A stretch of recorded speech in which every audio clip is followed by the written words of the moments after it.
বাংলা একটা কথা আছে যে কোনো এক্সামের জন্য পড়ার আগে সেই এক্সামটাকে ভালো করে পড়ো।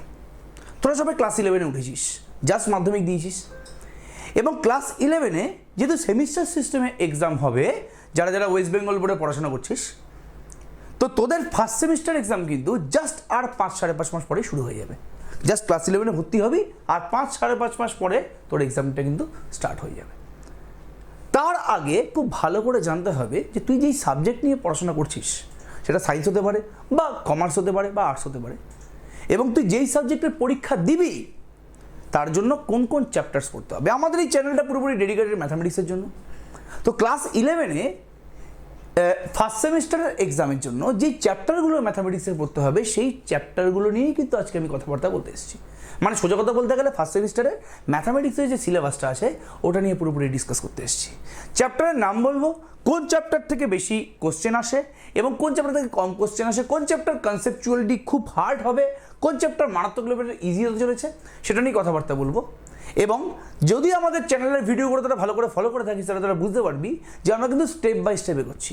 প্রথম ভিডিও আমাদের ছিল যে তাদের কোন ভার্সনে পড়াশোনা করা উচিত, সেকেন্ড ভিডিওতে ছিল যে কিভাবে তোরা সাবজেক্ট কম্বিনেশন চয়েস করবি তোদের কেরিয়ার গোল অনুযায়ী, আর থার্ডে ছিল যে পড়াশোনা শুরু করার আগে, মানে ক্লাস 11-এ যাওয়ার আগে এই ক্লাস 11টা তোরা কিভাবে কনসেন্ট্রেট ওয়েতে পড়াশোনা করতে পারবি সেটা নিয়ে বিস্তারিত আমি আলোচনা করেছিলাম, কিভাবে পড়াশোনাটা তোরা শুরু করবি।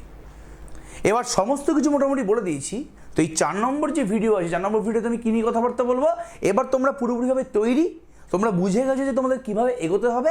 এবার কোন কোন চ্যাপ্টারগুলো ভালো করে পড়তে হবে ম্যাথামেটিক্সের জন্য, মানে ম্যাথামেটিক্স এর ফার্স্ট সেমিস্টারের সিলেবাসটা নিয়ে ডিসকাস করবো।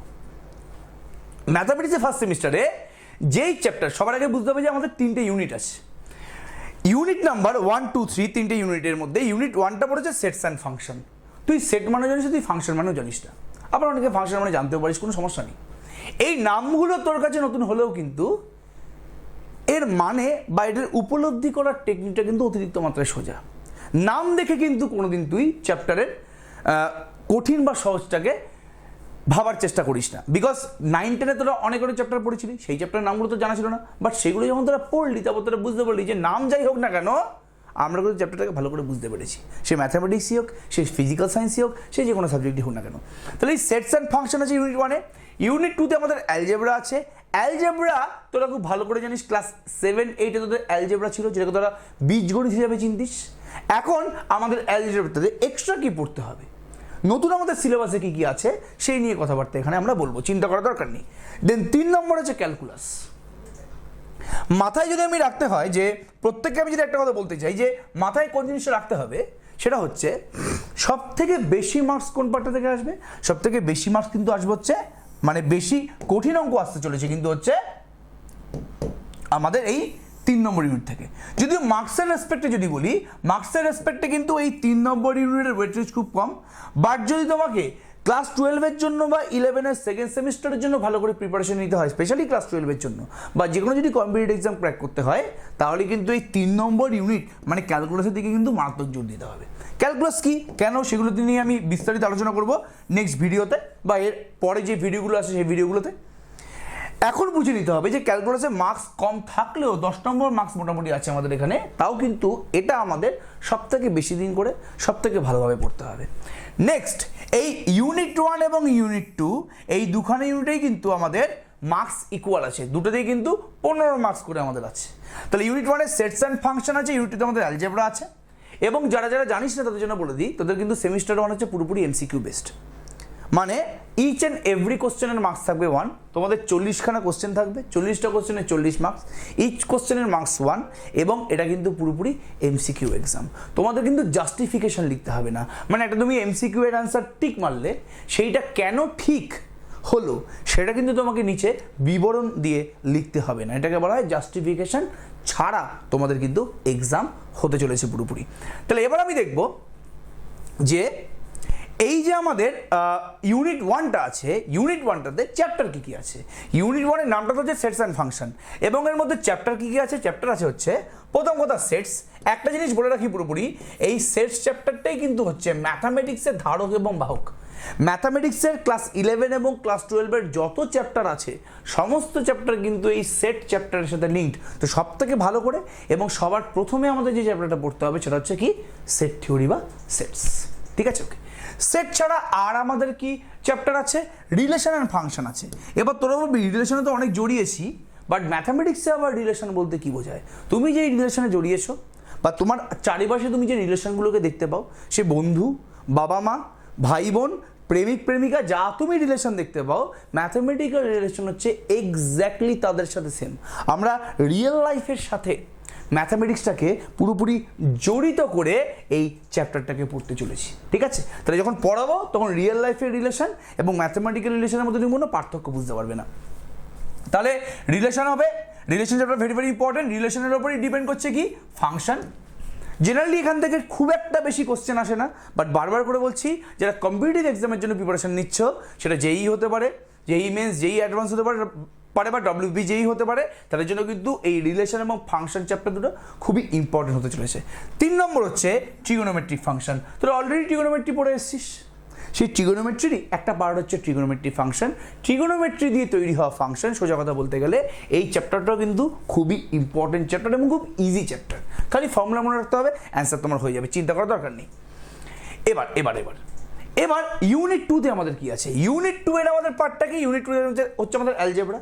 অ্যালজেব্রা যা যা পড়ে এসেছিস সেটার পরে আমরা এক্সট্রা কি পড়তে চলেছি। প্রথম যে চ্যাপ্টারটা আছে ইউনিট 2-তে, তার নাম হচ্ছে কমপ্লেক্স নাম্বার। কমপ্লেক্স নাম্বার কিন্তু খুবই ইম্পর্টেন্ট চ্যাপ্টার। তোমরা রিয়েল নাম্বার পড়ে এসছো, তোমরা কমপ্লেক্স নাম্বার মানে অনেকেই জানো না। তো কমপ্লেক্স নাম্বার নিয়ে কথাবার্তা বলবো, যখন শুরু করবো তখন জানাবো যে কমপ্লেক্স নাম্বার আবিষ্কার কী করে হলো, কাকে কমপ্লেক্স নাম্বার বলা হয়, কমপ্লেক্স নাম্বার কীরকম দেখতে হয়, ঠিক আছে, কিভাবে কমপ্লেক্স নাম্বারকে আমরা ছবির আকারে এক্সপ্রেস করতে পারি, সমস্ত কিছু বলবো, চিন্তা করার দরকার নেই।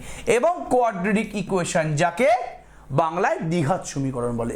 খুবই ইজি চ্যাপ্টার, বাট এই চ্যাপ্টারের অঙ্কগুলো একটু বড় বড়। বাট আমাদের বড় অঙ্ক ছোট অঙ্ক নিয়ে ভাবলে চলবে না, আমাদের তো এমসিকিউ আসবে। ঠিক আছে, তো ভালো করে কিন্তু ব্যাপারটাকে বুঝতে হবে, সেটা আলাদা ব্যাপার।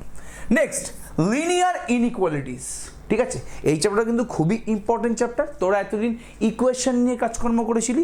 ইনইকুয়ালিটি মানে এই সিম্বলগুলো আসবে, লেস দ্যান সিম্বল আসবে, গ্রেটার দ্যান সিম্বল আসবে। অনেকে ক্লাস 7-8-এ করেছিল, সিবিএসসি আইসিসি, সেটা পরের কথা। বাট আমাদের ক্লাস 11-এ কিন্তু ওয়েস্ট বেঙ্গল বোর্ডে লিনিয়ার ইনইকুয়ালিটিস আছে। ঠিক আছে, ওকে। নেক্সট, পারমুটেশন অ্যান্ড কম্বিনেশন, সব থেকে ইন্টারেস্টিং চ্যাপ্টার এবং সব থেকে গোলমেলে চ্যাপ্টার, গুলিয়ে যাওয়া চ্যাপ্টার, সেটা হচ্ছে permutation and combination. Permutation and combination ভালো করে না জানলে কিন্তু ক্লাস 12-এ প্রবাবিলিটি সম্বন্ধে কোনো আইডিয়া পাওয়া যাবে না। তো ক্লাস 12-এ বাঁচার জন্য এই পুরো অ্যালজেব্রা চ্যাপ্টারের মধ্যে, অ্যালজেব্রা পার্টটার মধ্যে এইগুলো হয়ে যাবে। এটা নিয়ে আমি ভাবছি না, এটা যারা একটু বুদ্ধি খরচ করতে তাদের হয়ে যাবে, বাট অনেকের হবে না এই পারমুটেশন কম্বিনেশন। আমি যদি জিজ্ঞেস করি, আমার 100টা স্টুডেন্টের মধ্যে 70টা স্টুডেন্ট বলবে যে তারা পারমুটেশন কম্বিনেশন ভালো করে বুঝতে পারেনি। তো বারবার করে বলছি, পারমুটেশন কম্বিনেশনটা কিন্তু করা আমাদের জন্য খুবই জরুরি, ভেরি ভেরি ইম্পর্টেন্ট চ্যাপ্টার এটা।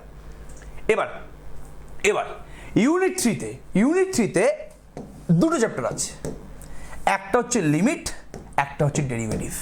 এবার তোরা তো বলবি যে তো খুব ছোট সিলেবাস হয়ে গেল, ক্যালকুলাসে তো আমাদের কোনো সিলেবাসই নেই, খুব ইজি সিলেবাস, লিমিট আছে আর ডেরিভেটিভ আছে। এই লিমিট আর ডেরিভেটিভ তোমাকে হাসাতেও পারে, কাঁদাতেও পারে। কীভাবে হাসবি? তখনই যখন তুই সাবজেক্টের কনসেপ্টটা বুঝতে পারবি, যখন তুমি ছবির মতন প্রত্যেকটা জিনিস দেখবে, ফিল করতে পারবে, অঙ্ক করতে পারবে, তখন তোমার হাসি পাবে। আর যদি একবার এখানে মনোনিবেশ না থাকে বা মনোযোগ দিয়ে না শোনো এই পার্টিকুলার চ্যাপ্টারের পড়াশোনাগুলো, তাহলে কিন্তু ভগবানও তোমায় বাঁচাতে পারবে না। এই চ্যাপ্টার বা এই পার্টটা তোমার কিন্তু সারা জীবনের মতন অফ হতে চলেছে। তো ক্যালকুলাসে ইন্টারেস্ট আনার জন্য প্রথম চ্যাপ্টার হচ্ছে আমাদের লিমিট। সেই লিমিট থেকে তৈরি হবে পুরোপুরি ডেরিভেটিভ। শুধুমাত্র ফর্মুলা বেসড আমরা অঙ্ক করবো না, বিকজ ফর্মুলা দিয়ে অঙ্ক হয়, সাবজেক্ট শেখা যায় না। একটা আমি কথা অনেকদিন আগে বলেছিলাম যে ভয়ঙ্কর এটা না যে একটা স্টুডেন্ট একটা চ্যাপ্টারে কিছু অঙ্ক পারছে না, বা একটা চ্যাপ্টারে কোনো অঙ্কই পারছে না। সবথেকে ভয়ঙ্কর জিনিস এটা যে একটা ছেলে বা একটা মেয়ে একটা চ্যাপ্টারের কনসেপ্টটা না বুঝে চ্যাপ্টারের সব অঙ্ক পারছে। এটা আরও কিন্তু জঘন্য এবং বাজে প্রবলেম।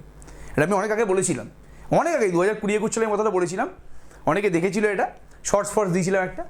তো আমি এটা বলেছিলাম, আমি আবার রিপিট করছি যে প্রবলেম এটা না যে একটা ছেলে বা মেয়ে, একটা স্টুডেন্ট একটা চ্যাপ্টারে কোনো অঙ্ক পারছে না। প্রবলেম এটা যে এটা স্টুডেন্ট একটা চ্যাপ্টারের কনসেপ্টটা না বুঝে চ্যাপ্টারের সমস্ত অঙ্ক পারছে। এটা আরও জঘন্য প্রবলেম। সে ওই চ্যাপ্টারটাই পারবে, তারপরে সে আর এগোতে পারবে না ম্যাথামেটিক্স নিয়ে বা কোনো সাবজেক্ট নিয়ে। ঠিক আছে, তাই জন্য বলছি কনসেপ্টটা বুঝে, কিন্তু যেটা আমি প্রথম দিন থেকে বলেছি, কনসেপ্টটা বুঝে তোমাকে কিন্তু পড়াশোনাটা আলটিমেটলি করতে হবে। এই সিলেবাস নিয়ে আমি ডিটেলসে আর গেলাম না, তার কারণটা হচ্ছে প্রত্যেকটা পার্টের জন্য একদম সুন্দর করে ডিটেলসে সিলেবাসটা এখানে লিখে দেওয়া আছে। এইগুলো আমি যদি বলি এখন তোরা কিছু বুঝতে পারবি না যে ভাই কী বলছে, কেন বলছে। যখন আমি শুরু করব এটা, তখন প্রত্যেকটা লাইনের ইন্ডিভিজুয়াল মানেগুলো আমি এখানে বলে দেবো, যে এমটি সেট মানে কি বোঝায়, ফাইনাইট অ্যান্ড ইনফাইনাইট সেট মানে কি বোঝায়, এই যে ইকুয়াল সেট লেখা আছে, ইকুয়াল সেট মানেটা কি, এইগুলো যে চ্যাপ্টারের ভেতরে যে কনসেপ্টগুলো আছে, সমস্ত কনসেপ্টগুলো এখানে আলাদা করে লিখে দেওয়া আছে। তো এই পিডিএফটা আমি আমার টেলিগ্রাম চ্যানেলে দিয়ে দেবো। যারা যারা আমার টেলিগ্রাম চ্যানেলে এখন জয়েন করিসনি, প্রত্যেকে আমার টেলিগ্রাম চ্যানেলে জয়েন করে যায়। ডেসক্রিপশনে টেলিগ্রাম চ্যানেলে কিন্তু লিঙ্কটা দিয়ে দেওয়া আছে, সেই লিঙ্কে জয়েন করে টেলিগ্রাম চ্যানেলে আমরা সমস্ত রকম আপডেট দিয়ে দেবো, এই পিডিএফগুলো দিয়ে দেবো, যা যা পড়াবো সেই ক্লাসের ক্লাস নোটগুলো পুরোপুরি দিয়ে দেবো। সো টেলিগ্রাম চ্যানেলে কিন্তু বারবার করে বলছি জয়েন করে যাও। তো এই পিডিএফটা আমি দিয়ে দেওয়ার চেষ্টা করছি। অ্যান্ড আরেকটা আমি তোদের জন্য খুব ভালো অফার নিয়ে এসেছি। আমি যখন তোদের শুরু করবো, যেহেতু তোদের এমসিকিউ বেসড এক্সাম হবে, আমি যখন শুরু করবো ক্লাস 11-12, মানে যখন ক্লাস 11-এর ফার্স্ট সেমিস্টার পড়ানো শুরু করব, তখন আমার একটা পার্সোনাল অ্যাপ আছে যার নাম হচ্ছে অয়ন চক্রবর্তী ক্লাসেস। সেই অ্যাপে আমি ইচ অ্যান্ড এভরি চ্যাপ্টারের রেসপেক্টে, এই অ্যাপটা তোমরা প্লে স্টোরে পেয়ে যাবে, অয়ন চক্রবর্তী ক্লাসেস, এই অ্যাপটা তোমরা প্লে স্টোরে পেয়ে যাবে। তো ইচ অ্যান্ড এভরি চ্যাপ্টারের রেসপেক্টে আমি ওখানে আমার যথাসাধ্য এমসিকিউ এক্সাম বানিয়ে রাখবো, তোমরা ফ্রি অফ কস্টে সেই এমসিকিউ এক্সামগুলো দিতে পারবে। খালি তোমাকে আমার অ্যাপটা ইনস্টল করতে হবে, সেই অ্যাপের মধ্যে আমি একটা কোর্স বানিয়ে দেবো তোমাদের জন্য। যখন বানাবো তখনই তোমরা দেখতে পেয়ে যাবে জিনিসটা। এখন অ্যাপটা ইনস্টল করে রাখতে পারো, বাট তাতে লাভের লাভ কিছু হবে না, বিকজ এখন আমি কোর্সটা বানাইনি। কোর্সটা আমি পুরোপুরি বানিয়ে দেবো, সেই কোর্সের মধ্যে ঢুকে ক্লাস 11-এর ফার্স্ট সেমিস্টারের জন্য সেই কোর্সে ঢুকে যত রকমের তোমরা চ্যাপ্টার ওয়াইজ এমসিকিউ এক্সামগুলো তোমরা পুরোপুরি ফ্রি অফ কস্টে ওখানে দিতে পারো। এবং অবশ্যই কিন্তু আমাদের ইউটিউব চ্যানেলটাকে ফলো করো, এবং এখানে যে ক্লাসগুলো করানো হবে নিজের বন্ধু বান্ধবের সাথে শেয়ার করো, এবং অবশ্যই টেলিগ্রাম চ্যানেলটাতে সবার আগে জয়েন করো। ঠিক আছে, পরে আসবো আমরা নেক্সট ভিডিও নিয়ে। নেক্সট ভিডিওতে আমরা চেষ্টা করবো যে চ্যাপ্টারটা আমরা যদি শুরু করে দিতে পারি, সেট থিওরি আমরা শুরু করার চেষ্টা করছি। তো অবশ্যই কিন্তু এই চ্যানেলটাকে সাবস্ক্রাইব করবে এবং সবার সাথে শেয়ার করে দেবে। All the best.